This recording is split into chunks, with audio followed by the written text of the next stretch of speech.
सभी साधक मित्रों को नमन।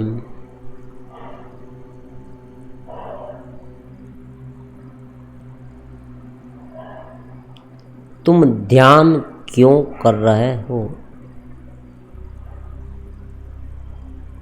ये नवीनतम प्रश्न है।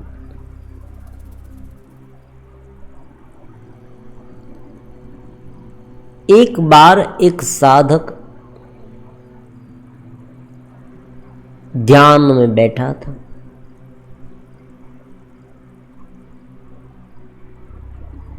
शांति से बैठा था।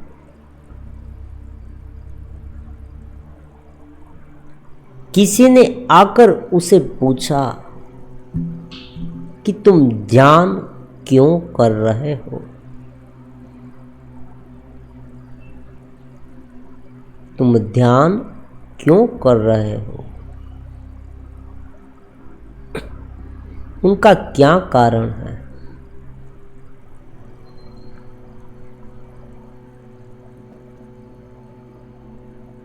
साधक सोचने लगा क्या जवाब दे।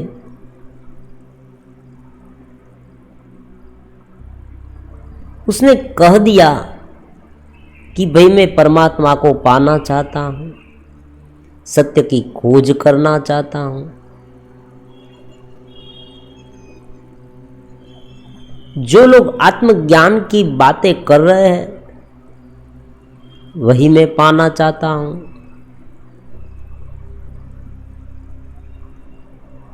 सामने वाले व्यक्ति ने फिर से पूछा,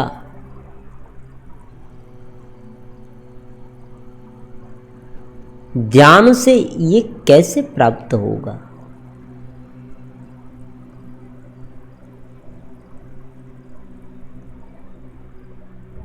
वो कुछ बोल नहीं पाया। साधक स्वयं सोचने लगा कि हाँ, ये बात तो मैंने सोची ही नहीं कि मैं ध्यान क्यों कर रहा हूं।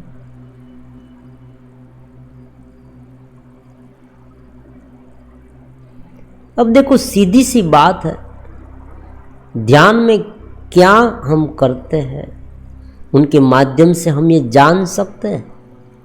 सहज रूप से व्यक्ति कह सकता कि भाई ये ध्यान तो मन को शांत करने की एक विधि है, इसमें क्या नया है। लेकिन बात इतनी नहीं है। ध्यान की गहराई को जानना होगा।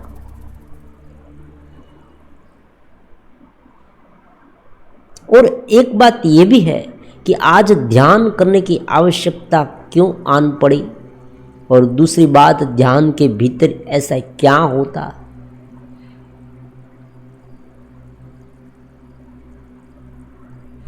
ध्यान वास्तव में योग का शब्द है। योग का शब्द, योग का 7वां स्टेप ध्यान है। अष्टांग योग हम उसे कहते हैं। 8 प्रकार के अंग है, सोपान, एक के बाद एक सोपान। जैसे जैसे साधक ऊपर उठता जाएगा, जहां से वो निकला है, जो उनका गंतव्य स्थान है, वहां तक पहुंच जाएगा, सत्य तक पहुंच जाएगा। उनकी जो आखिरी मंजिल है, परम ध्येय तक पहुंच जाएगा, पूर्ण विकास की ओर पहुंच जाएगा। इसलिए ऋषि पतंजलि ने उनके अलग अलग प्रकार के 8 अंग बताए हैं। इस तरह से धीरे धीरे धीरे धीरे आगे बढ़ते बढ़ते अंत में वो समाधिष्ट हो जाएगा। जो बाहर निकला है वो धीरे धीरे धीरे धीरे ऊपर उठता जाएगा।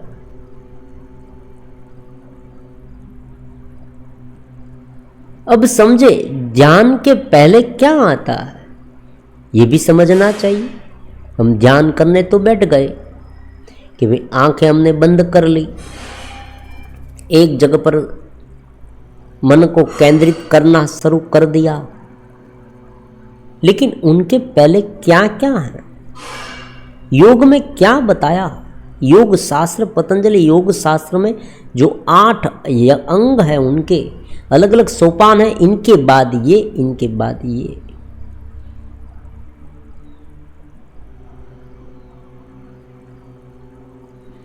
यम नियम का पालन,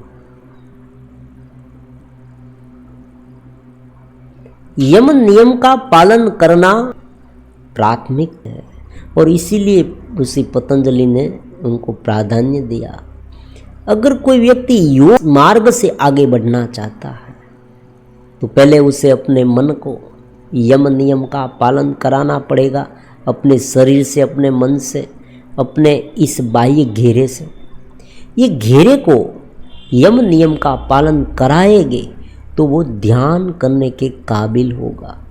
फिर प्राण को भी उसने ध्यान में लिया कि प्राण जो है वो भी इधर उधर दौड़ रहा है, उसे सुनियोजित करे, ठीक से उनकी जो गति है वो चले, ताकि ध्यान में साधक ऊपर उठ पाए, ज्ञान में साधक ऊपर उठ पाए, समाधिष्ट हो पाए। अब देखो, अगर सीधा ध्यान करने बैठेंगे योग मार्ग वाले, देखो यहाँ 2 मार्ग है। दूसरा मार्ग है ज्ञान का, उसमें भी ध्यान आता है, ये समझने वाली बात है। अगर केवल योग मार्ग से आगे बढ़ना है, ज्ञान के बारे में कुछ नहीं समझा, तो भी व्यक्ति समाधिष्ट हो सकता है, लेकिन उनकी प्रारंभिक शर्तें हैं यम नियम। अशुद्ध मन ध्यान नहीं कर सकता। अगर अशुद्ध मन ध्यान करेगा तो क्या होगा? अशुद्धि में वो एकाग्र हो जाएगा, इतनी सी बात है। और आज ये हो रहा है, बिना ज्ञान के ध्यान।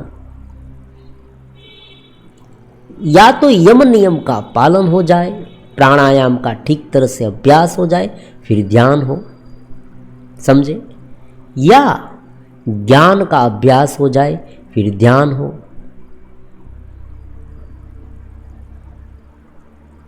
तो उनका जो यथार्थ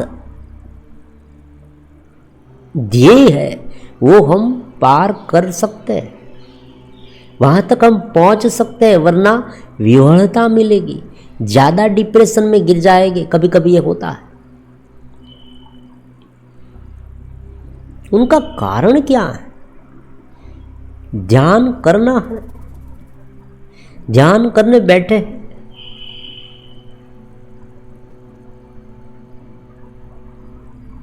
हम जानते हैं कि ध्यान से हमें फायदा होगा। ध्यान एक द्वार है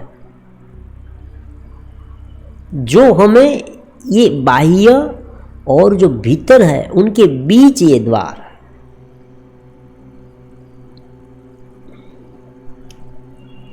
जीव स्वयं ब्रह्म होते हुए भी धीरे धीरे ये अलग अलग प्रकार की वृत्तियों से गिरता गिरता गिरता लॉक हो गया। उसे कुंडलिनी योग कहा गया है। कुंडलिनी सुसुप्त अवस्था में, डॉर्मनेट अवस्था में पड़ी है। उसे अवेकन, आजकल आप देखते ना, कुंडलिनी अवेकन, कुंडलिनी जागृत करना, मूलाधार चक्र में जो शक्ति है परमात्मा की, माया की शक्ति, जो जगत उत्पन्न करने में सक्षम है, अनेक जगत उत्पन्न कर रही है और बार बार जगत उत्पन्न करती रहती है। एक बार जगत नष्ट हो जाए, प्रलय हो जाए, भागवत में लिखा है प्रलय हो गया, फिर से नई सृष्टि उत्पन्न होती है। यहाँ हमारे बीज है अनेक जन्म के, सुसुप्त रूप में हमें जो शक्ति परमात्मा से मिलती है वो पूरी मात्रा में नहीं मिलती। उनका कारण भी यही है कि हमारी शक्ति, कुंडलिनी शक्ति सुसुप्त है। तो एकाग्रता और ध्यान से जागृत हो सकती है, लेकिन उनकी 2 शर्तें हैं, समझे? या तो हमें यम नियम का पालन करना पड़ेगा, या हमें ज्ञान से अभिरंजित होना पड़ेगा। 2 ही मार्ग है। क्यों? अगर यम नियम का पालन नहीं किया गया, केवल ध्यान किया गया, तो क्या होगा? पहले हम ये समझने की कोशिश करेंगे कि ध्यान करने की आवश्यकता क्यों आन पड़ी। अब देखो, जैसे जैसे विज्ञान का विकास होता गया, मानव जात बुद्धिमान होती गई, मानव जात ने ढूंढ निकाला कि भाई हम ज़्यादा से ज़्यादा भुगते, समझे, भुगतने का कंज्यूम करें, ज़्यादा खाना खाए, मौज शौक, अच्छे वस्त्र, सत्ता संपत्ति, विकारी सेक्स आदि जो है विकार, ये सब, कोई हमें ज़्यादा हमारे साथ रहे, हमें मान दे, ये बाह्य जो भी चीज़ वस्तु हमारे पास जितनी ज़्यादा होगी, हम जितना कंज्यूम ज़्यादा करेंगे उतना हम सुखी रह पाएंगे। अब सीधी सी बात है, एक व्यक्ति भूखा है, भूखे व्यक्ति को यही दिखेगा कि मुझे ज़्यादा से ज़्यादा खाना मिले, अच्छा खाना मिले। कोई व्यक्ति उसे पूछेगा कि तुम्हें सूखी रोटी दूं, हाँ दे दो। फिर उसे पूछेगा कि तुम्हें मालपुआ दूं, हाँ बहुत अच्छा। चुप स्वयं अतृप्त है, उनके सामने जगत रख दिया गया इतना बड़ा, फिर वो क्या करेगा, जगत को भुगतेगा, ज़्यादा भुगतेगा और अलग अलग प्रकार की तकनीक ढूंढता रहेगा कि बाहर रहूं तो ही मुझे आनंद मिलता है, क्योंकि उसे दिशा मालूम नहीं है, उसे पता नहीं है कि कहाँ आनंद है, कैसे आनंद मिलता है। ये सब उस स्वाभाविक रूप से बाह्य जो इंद्रिय के अलग अलग विषय है, वो भुगतते समय थोड़ा बहुत आनंद तो मिलता ही है, ये बात सच है, इसमें कोई नवीनता नहीं। जो संभोग करते हैं सेक्स आदि क्रिया, उसमें उसे आनंद मिलता है, ये नकारा नहीं जाता, बहुत अल्प मात्रा में मिलता है लेकिन मिलता है। अब देखो, जिनके पास कुछ है ही नहीं, ज्ञान के लेवल पर, ध्यान के लेवल, भीतर की चेतना के लेवल पर, जिसने कभी भी ये सुना भी नहीं और सुना है तो कभी अनुभव नहीं किया, वो क्या मानेंगे? वो तो यही मानेंगे ना कि यही सच है, जो मुझे आज अनुभव में आ रहा है थोड़ा बहुत, यही सच है और यही मेरा आखिरी ध्येय है, मुझे यही पकड़ के रखना चाहिए। और वो डरता भी है, देखो उसे छीन जाने का डर है, उसे ये डर है कि थोड़ा बहुत आनंद मुझे यहाँ से मिल रहा है, तृप्ति मुझे मिल रही है, अगर वो छीन जाए तो क्या होगा।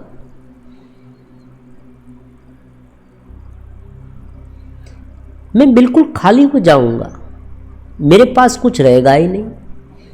तो धीरे धीरे ये जो कंज्यूमिंग वाला माइंड है, भोग का माइंड उसे हम कह सकते हैं, भोग की वृत्ति, ज़्यादा से ज़्यादा भोग करने की जो टेंडेंसी है, उसने क्या कर दिया, बहुत सारे अलग अलग विचारों को माइंड में दाखिल कर दिया, इतने सारे विचार, ये भोग के वो ये सब, और ज़्यादा भोग करने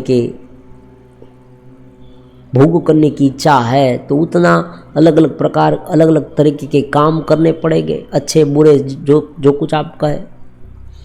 ये सब कुल मिला के मन को पूरी तरह से डिस्टर्ब कर दिया। बाहर से इनपुट इतना आता है, समझे, इतने सारे विचार। आप देखिए, कोई एक चीज़ लेने के लिए आप बाहर निकलेंगे बाजार में, हजारों चीज़ आप देखेंगे, ऐसी वैसी, ये साइज की, ये कलर की, इनसे भी आगे, आप कुछ भी ले लें, आपको संतोष नहीं होगा।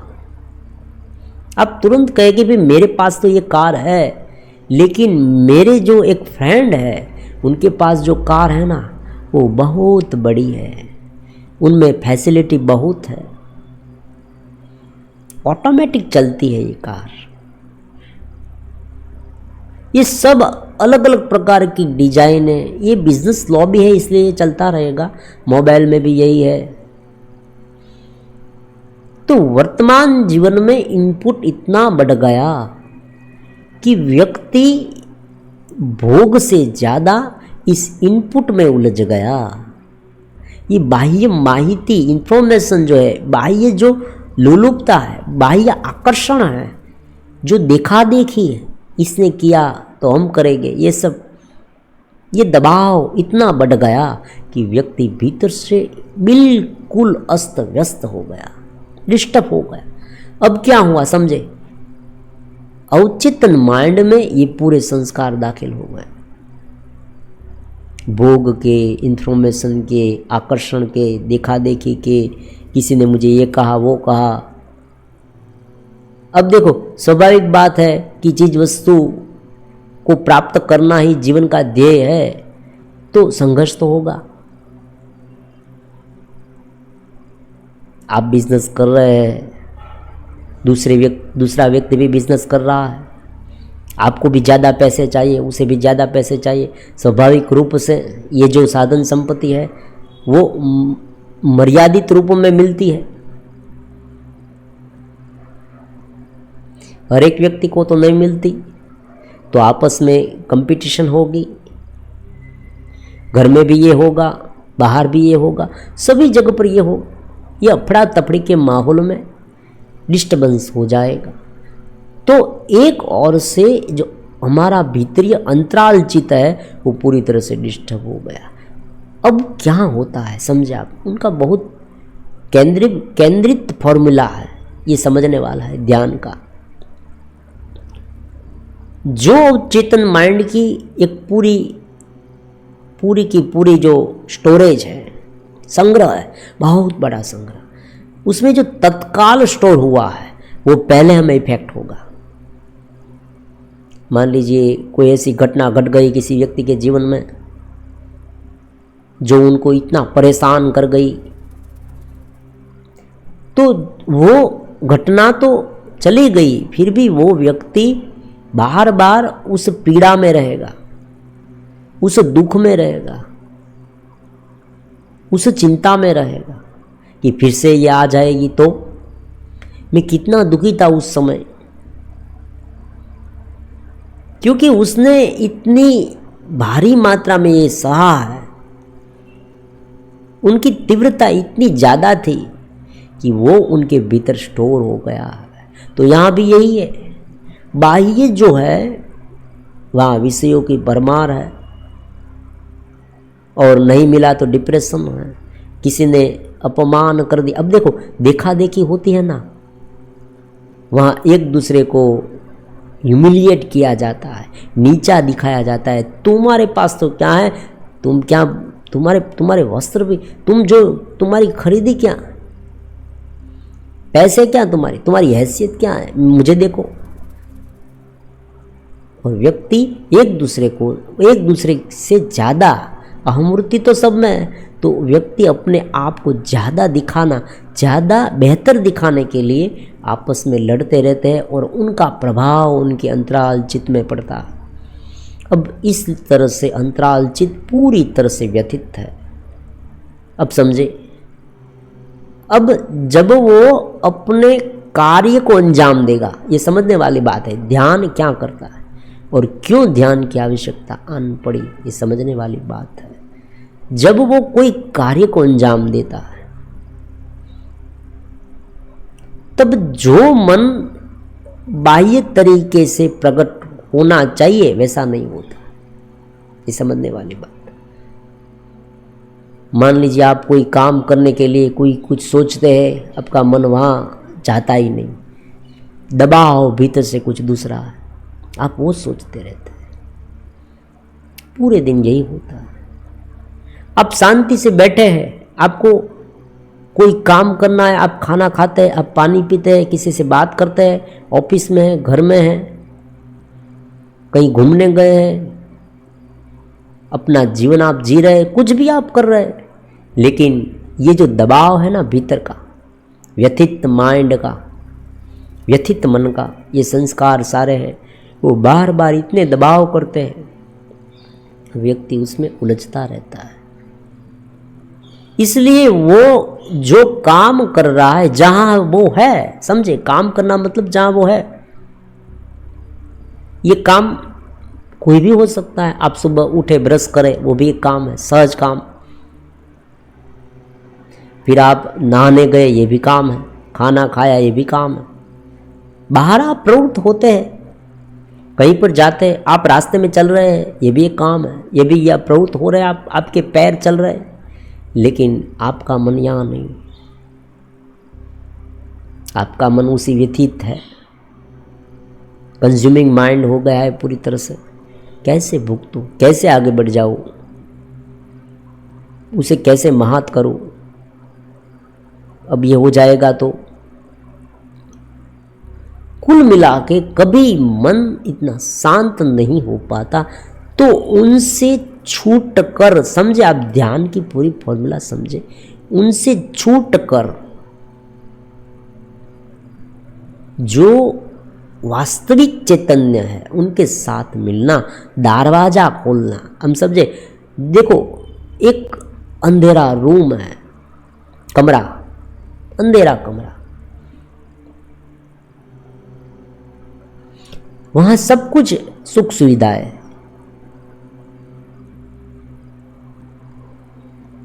अब उस कमरे में आप बैठे हैं, खाना खा रहे, कुछ भी कर रहे, इधर उधर का कर रहे, लेकिन जब तक दरवाजा खोलकर आप बाहर नहीं निकलेंगे तब तक आप इस बंधनों से मुक्त नहीं होगे। ये समझने वाली बात है। हाँ, एक बात है कि उस कमरे में अगर कुछ चीज वस्तुएं हैं, वो सुव्यवस्थित रूप से अरेंज नहीं की है, तो आप उसे अरेंज कर देंगे। यहाँ बैठने की व्यवस्था नहीं है तो आप बैठने की व्यवस्था कर देंगे। अरे यहाँ सब बिखरा पड़ा है तो आप थोड़ा अच्छा करके वहाँ सो जाएंगे, ये सब कर देंगे, तो फिलहाल शांति मिल जाएगी। लेकिन ध्यान का ये ध्येय नहीं है। ध्यान का ध्येय है दरवाजा खोलना, ओपन द डोर। अपने दरवाजे को खोलो, ये ध्यान करा। अब ये दो तरीके से होगा, या तो आप ये अफड़ा तपड़ी है, समझे, उनका फंडा समझने के बजाय केवल ध्यान करेंगे, तो हो सकता है व्यक्ति ज़्यादा डिप्रेशन में आ जाए। ध्यान को समझे बिना ध्यान नहीं करना चाहिए। अगर योग मार्ग से आगे बढ़ना है तो पतंजलि ने जो कहा, मुनि ने जो कहा, उनका पालन करना पड़ेगा, तब ध्यान सहज हो जाएगा। पतंजलि मुनि ने दो बातें कही है, मन को शुद्ध करने की और शरीर को सुदृढ़ करने की। देखो बनने बात है, दोनों बात है। शरीर सुदृढ़ करे दम से, समदम, उपरति, संतोष, ये सब जो यम नियम, अहिंसा, 5 यम है, 5 नियम है, ये 10 का पालन करना पड़ेगा अगर योग मार्ग से आगे बढ़ना है। तो योग मार्ग से आगे बढ़ना है और ध्यान करना है तो इस 5 का, इस 10 का पालन करना पड़ेगा। फिर दूसरा क्या करना है, यम नियम, एक जगह पर बैठने का अभ्यास भी करना पड़ेगा। प्राणायाम, प्राण जो है ना वो महत्वपूर्ण है।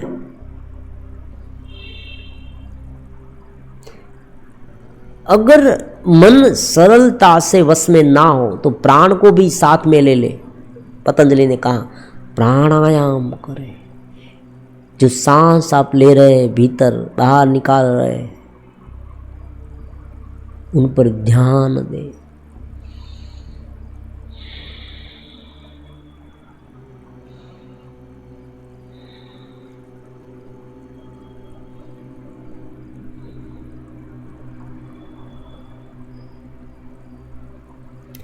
तो यम नियम का अभ्यास करे, प्राणायाम करे, प्रत्याहार, इंद्रिय से मन को वापस ले ले, प्रत्याहार, पीछे हटे, भीतर जाए।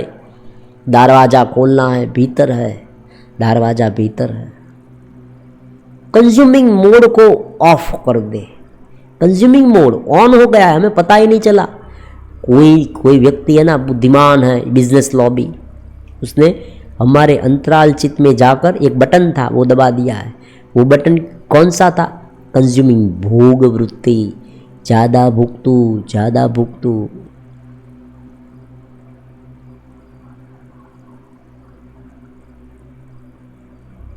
ये तो मुझे मिल गई है, अब मेरी वाले में मुझे रस नहीं है। आज का युवा ये कह रहा है, मेरी ये गर्लफ्रेंड में मुझे रस नहीं, अब दूसरी गर्लफ्रेंड ढूंढ निकालूंगा। कंज्यूमिंग माइंड, भोग वृत्ति। भोग वृत्ति बहिर्गामी है,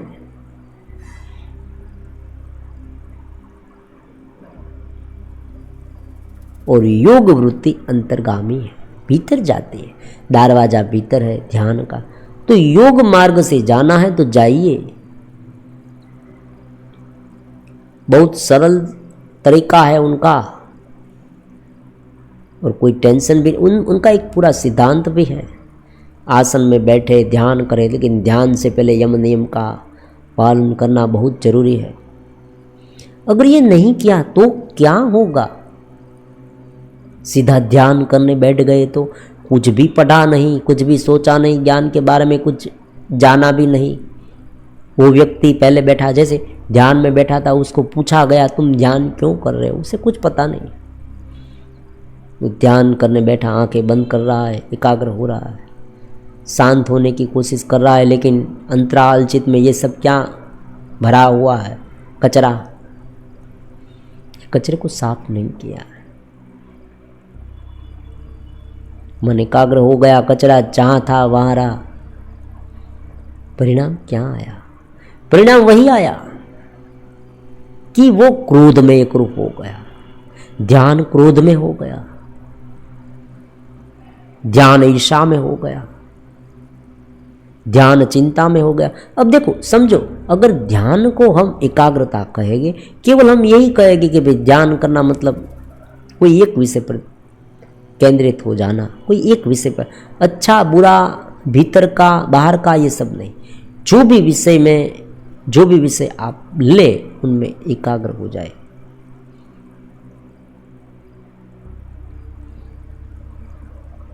लेकिन मेन फंडा है उसे नहीं जाना। तो जो चीज हमें ज्यादा पसंद है वो करने बैठ जाएंगे हम, लेकिन उस समय उस चीज पर हमारा पूरा ध्यान रहेगा। ये समझने वाली बात, नाम और रूप पर हमारा ध्यान रहेगा। उनसे ऊपर हम उठ सकते हैं, समझे? एक हद से ऊपर जाए तो ये उठ सकते हैं, लेकिन हम वहां तक पहुंचेंगे ही नहीं। ये बात भी है। अगर व्यक्ति ध्यान, अगर कोई वस्तु पर ध्यान करते वो इतना आगे बढ़ जाए तो वो ज्ञान में परिवर्तित हो सकता है, लेकिन यहां नहीं होता।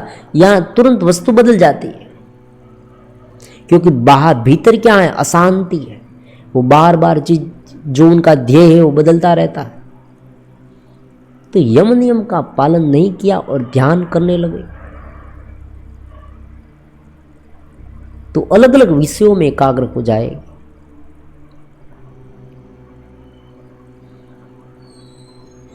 हालांकि एक बात है, ध्यान से तुरंत रिलीफ मिलती है, ये बात है।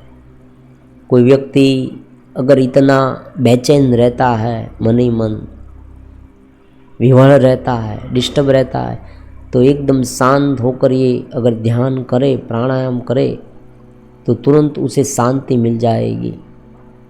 लेकिन ये बहुत टेम्पररी होती है, ये बात है।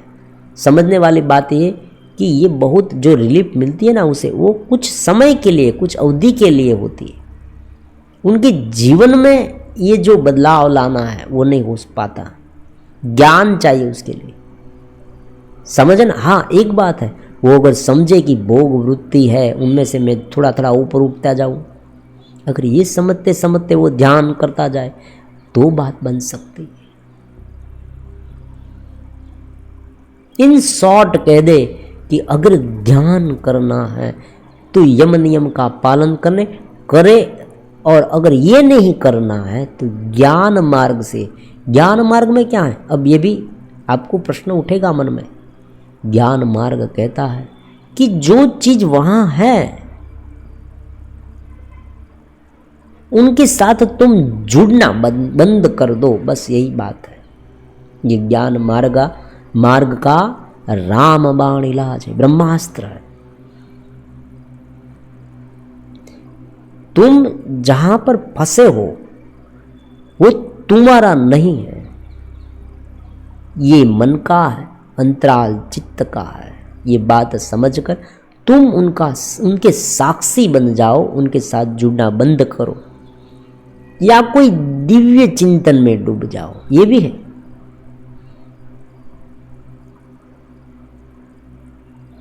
परमात्मा के चिंतन में डूब जाओ।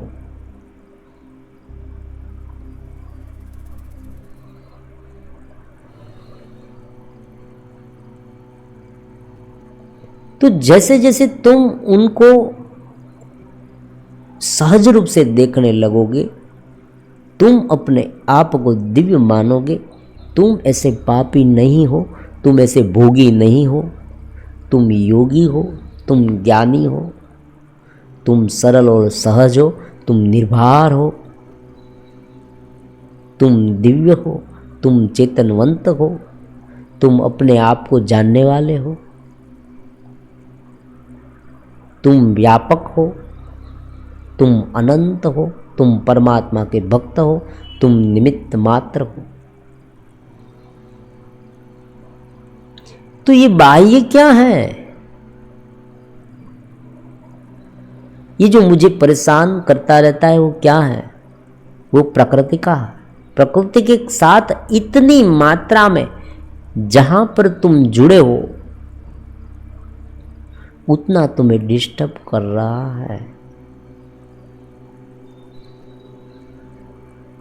अब देखो, सीधी सी बात है, कोई व्यक्ति अपने घर से निकला, उसे कहीं पर जाना है,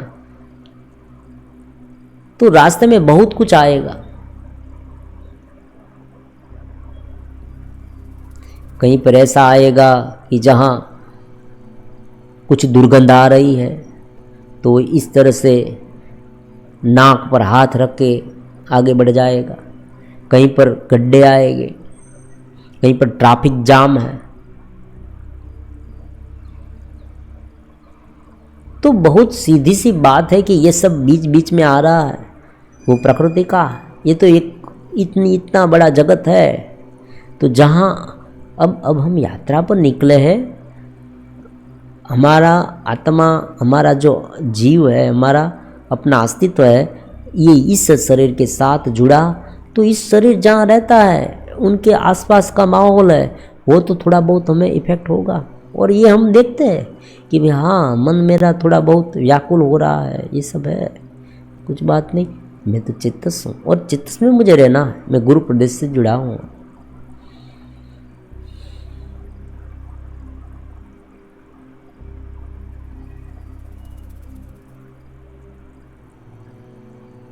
तो ध्यान करना है,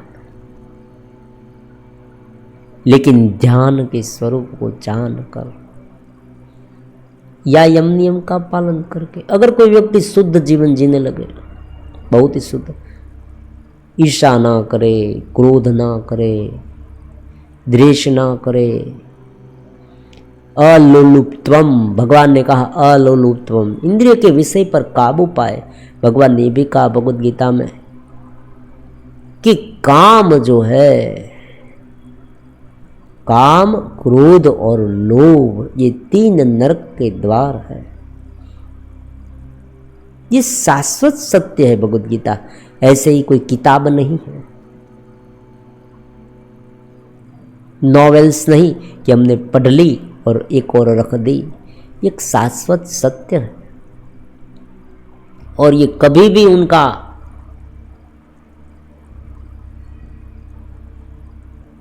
अंत नहीं होगा। मतलब ये शाश्वत सत्य ऐसा है कि बदल जाएगा, ऐसी बात ही नहीं। विज्ञान बदलता रहता है, लेकिन शाश्वत सत्य यही रहेगा। व्यक्ति कितना भी, आज आप जानते हैं कि AI का समय आ गया है, ये दिन बहुत दूर नहीं है कि हर एक व्यक्ति के घर में रोबोट होगा, रोबोट काम करता रहेगा, लेकिन व्यक्ति की भोग दृष्टि नहीं जाएगी। व्यक्ति क्या करेगा समझे आप? मानव जात ऐसे सजाती विजाती है, स्त्री पुरुष के रोबोट बनाएगी, पुरुष स्त्री के रोबोट बनाएगी और उनका उपभोग करेगी। ये है क्योंकि जब तक काम नहीं जाता, जब तक क्रोध नहीं जाता, जब तक उन पर वो हम पर हावी होता है, हम पर हावी होता रहेगा, तब तक यही होगा। ज़्यादा धन संपत्ति आई तो व्यक्ति को क्या करना चाहिए? ज़्यादा धन संपत्ति आई तो व्यक्ति को जो सरप्लस मात्रा में है उनका उपयोग दूसरों के उत्थान के लिए करना चाहिए, ज्ञान को आगे बढ़ाने के लिए करना चाहिए। लेकिन अगर वो वही संपत्ति का उपयोग नीचे उतरने में करे, ज़्यादा जीव भाव में जाने के लिए करे, भोग वृत्ति, कंज्यूमिंग माइंड, तो क्या होगा? बहुत स्वाभाविक बात है, उनका पतन होगा, निम्न स्तर पर हो जाएगा। पतन होगा मतलब निम्न दिशा बदल जाएगी। यहाँ दिशा बहुत महत्वपूर्ण है। एक क्षण के लिए दिशा बदलती है व्यक्ति की। सुबह उठे, कोई ऐसे दिव्य विचार आया कि मैं आज ये दिव्य काम करूँगा, मेरा जीवन यूं ही नहीं है, मैंने जन्म लिया है, मेरे पास ये सब है, तो मुझे उनका सुयोग्य उपयोग करना है। ऐसा दिव्य विचार सुबह के समय पर आया कि तुरंत अमल में रख दिया, उन पर काम करने लगे। फिर ये विचार अगर टिक गया ना तो वो ध्यान हो जाएगा। यही बात है।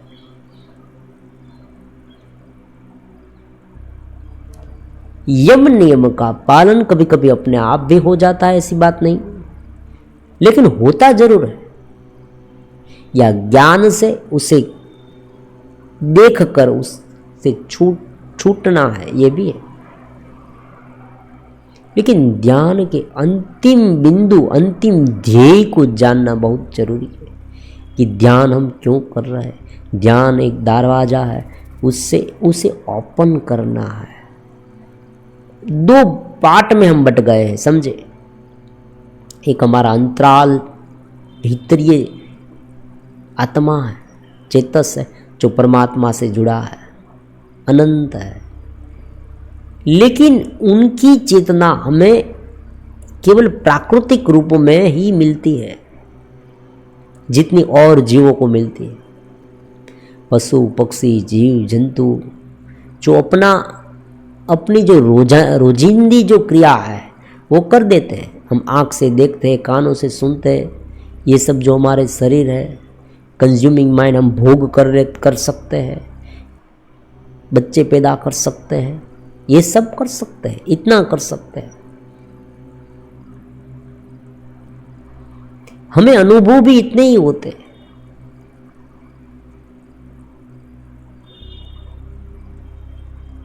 तो दरवाजा ओपन हो जाने से हम उस चेतना का अनुभव कर पाएंगे, तृप्त हो पाएंगे, ताकि ये जो बाह्य है उनमें जो विवरता है, जो कंज्यूमिंग माइंड है, वो ज्ञान में बदल जाए, कुछ बाह्य दृष्टि से आउटपुट आ जाए। तो या तो यम नियम का दृढ़ता से पालन करेंगे। अगर हाँ, एक बात ये भी है, अगर कोई व्यक्ति यम नियम का पालन ठीक तरह से करेगा तो उसे उनका जीवन ध्यान बन जाएगा। वो पूरे दिन ध्यान में रह पाएगा, क्योंकि विवरण कौन करता है? हम हैं, हम चेतनवंती हैं, लेकिन हम डिस्टर्ब क्यों होते हैं? हम डिस्टर्ब इसलिए होते हैं कि हम कल की चिंता करते हैं, हम भूतकाल में क्या हो गया वो सोचते हैं, ईर्ष्या करते हैं, कोई विषय के बारे में बार बार व्यथित होते रहते और उनमें एक रूप हो जाते हैं। दोनों बात है, ज्ञान की बात भी है, उनके साथ एक रूप भी हो जाते हैं।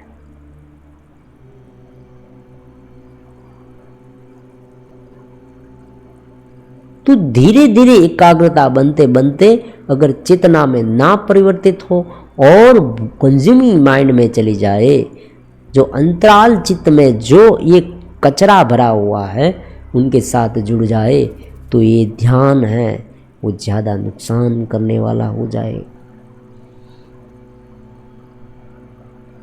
और फिर क्या होगा आप समझे, व्यक्ति ध्यान करना ही छोड़ देगा। मैंने बहुत बार ऐसा देखा, शुरू शुरू में थोड़ा बहुत आनंद आता है ध्यान से, व्यक्ति प्राणायाम भी करता है, साधक सब कुछ छोड़ देता है। और कभी कभी साधकों का ये भी कहना है कि भाई मैंने साधना शुरू की तो विकार ज़्यादा उत्पन्न हुए। तो ये क्या है, क्या साधना से विकार आता है? ये तो हो ही नहीं सकता। बात ऐसे नहीं है, बात यह है कि आप एकाग्र हुए तो जो कचरा है ना उन पर ध्यान ज़्यादा गया। पहले क्या था, मन इतना विवश था, बेचैन था, इधर उधर दौड़ता रहता था, इसलिए आपको वो आपके घर में ये कचरा पड़ा है आपके रूम में, वो आपको मालूम ही नहीं था। मान लीजिए घर में कहीं पर इधर उधर का पड़ा है, लेकिन इतना सब है कि आप भाई ये भी पड़ा है, वो भी पड़ा है, सब कुछ पड़ा है।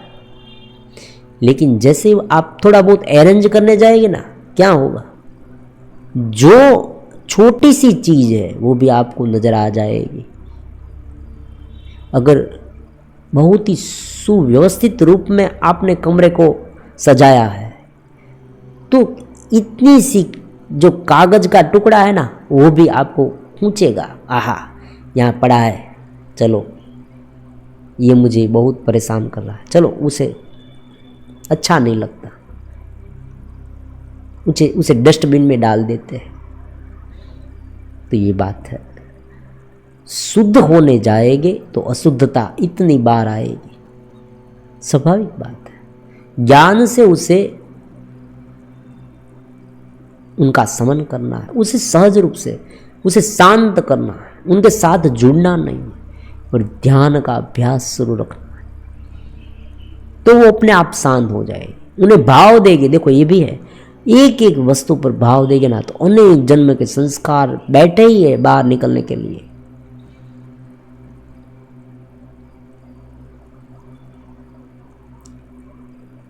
अंतराल चित्त जो है उसमें अनेक जन्म के संस्कार है, और वर्तमान समय में कंज्यूमिंग माइंड हो गया है, ये तो बात अलग है। बाहर से इतना इनपुट डाला गया, आप देखें सुबह से लेकर, पहले के ज़माने में क्या था, व्यक्ति बाहर जाता था तो नई बात उसे सुनने को मिलती थी, नई नई चीज़ देखने को मिलती थी,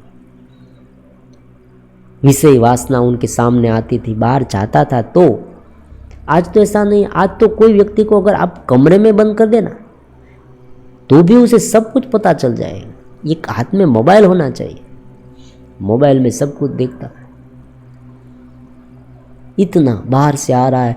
और इसलिए आप देखें, मनोवैज्ञानिक कह रहे हैं कि मानसिक रोग वाले लोग बहुत ज़्यादा है, बड़बड़ाता रहना भीतर से और बाहर से। भीतर से तो शांत है ही नहीं उनके पास। देखो, अगर किसी कोई व्यक्ति भविष्यवेता है, भविष्यवेता, तो ये आगाही लिख ले कि व्यक्ति के पास इतना कुछ होगा,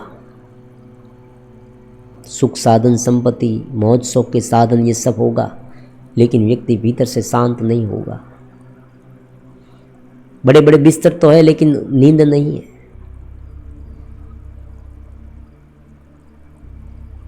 इनपुट इतना अच्छा नहीं है, समझे आप, इनपुट इतना अच्छा नहीं है।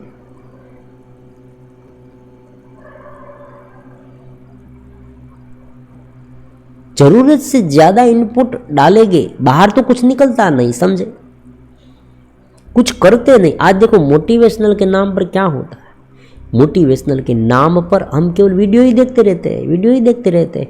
और एक व्यक्ति, एक साधक ने, एक युवा है, युवा साधक, उसे ये भी मुझे पूछा कि भाई नहीं हो रहा है ये सब कुछ, ये क्या हो रहा है, मुझे भी मालूम नहीं, मैं हर रोज मोटिवेशनल वीडियो देख रहा हूँ। तुम आगे बढ़ो, तुम कुछ करो, तुम कुछ करो। मैंने कहा भाई ये छोड़ दो, कुछ करने तो लगो। कुछ करोगे तो तुम आगे बढ़ोगे, तुम में कुछ ऊपर उठोगे। कंज्यूमिंग माइंड नहीं। देखो दोनों में भी डिफरेंस है, वो आने वाले वीडियो में हम समझेंगे। कंज्यूमिंग माइंड और जो उपादेय, जो उत्पन्न करने वाला माइंड है, क्रिएटिव माइंड, दोनों में भेद है। आप कुछ सकारात्मक कर्म करोगे, रचनात्मक कर्म करोगे, तो ये चेतना है ना, वो उनके साथ ऊपर उठेगी।